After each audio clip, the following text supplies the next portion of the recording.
बिस्मिल्लाहिर्रहमानिर्रहीम। अस्सलाम वालेकुम कदूमको उम्मीद थी जरूर खुशहाल आबाद به په نننۍ ویډیو کې به موږ په ناشتې د جوړولو څنګه کوو چې ناشته به موږ په کور کې څنګه جوړوو. د ټول نه اول به موږ غنم راوالو، په پتیله یا په باندو کې به واچوو او په کافي اوبو به واچوو چې غنم پکې پټ شي. د اوبو د اچولو نه او د غنم د اچولو نه پس درې څلور ورځې به دا موږ کېږدو او د هغې نه بعد به دا موږ راواخلو او زه د اوبو پکې چینج کړو، پاتې اوبو به دې کې واچوو او څښا اوبه به دې نه ولي چې دا به بلکل صفا سوتره اوبو باندې وي. بیا به دلته پاک شوي غنم راواخلو او لږ لږ به دې په پیکو کې ورچوو. پیکو کې چې دوی دا په کټ پورې یا په میز باندې دا لګول پکار دي.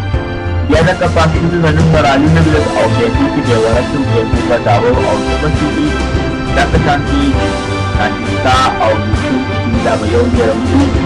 د هغې نه باندې کوم دی دا پراسین به لکه شان چې جاري یو کس په پیکو ته وایي بل کس به دې ته لږ لږ غنم ورسي. غنم ورکړلو باندې به احتیاط کوي چې دا وي دانو په ځای کې خپل لاس درکړي وایي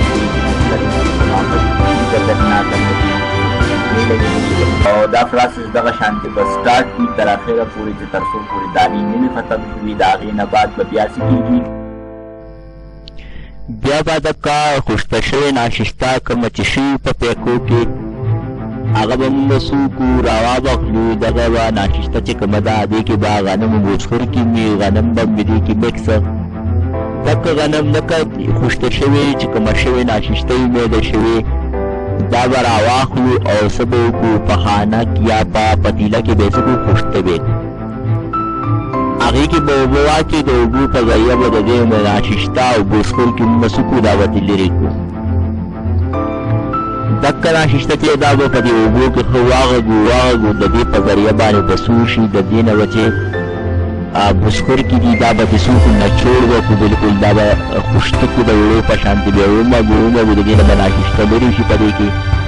بیا به څه وکړو دغه بوسخور کې به بلکل نچوړ کړو، د ورنانو په شکل کې به څه وکړو نچوړو به د دې نه به دا ناشسته مونږ به وباسو.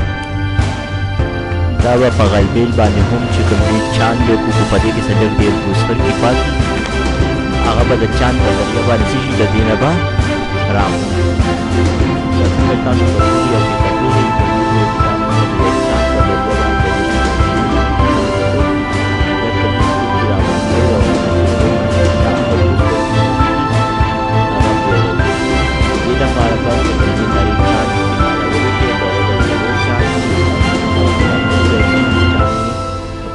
تاسو چړاولی شئ. تاسو کتی شئ بلکل په دې کې لګیا دي څه کېږي د خوشتې شوي ناشتې نه بوسخور کې بیلوي.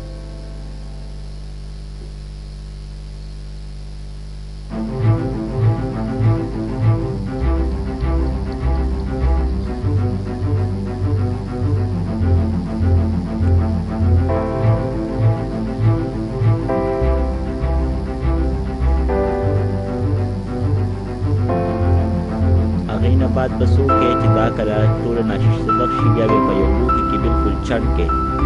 خو فرض که په دې کې لږ ډېر بوسخور کې پاتې شي نو هغه به د دې نه لرې شي د چاڼ په ذریعه.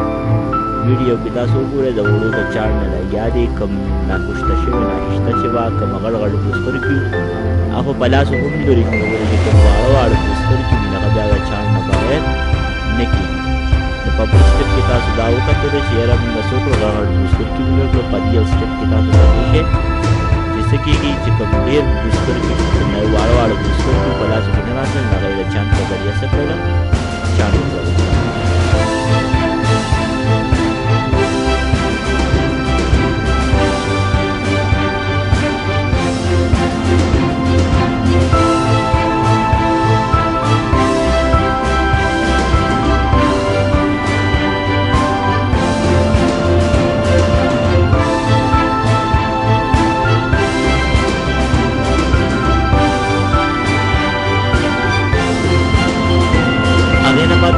د پتیلې چې کوم دي دا به نور ته کېدوي او د دې نه به څه وکړئ اوبه به ترې چڼ کړئ.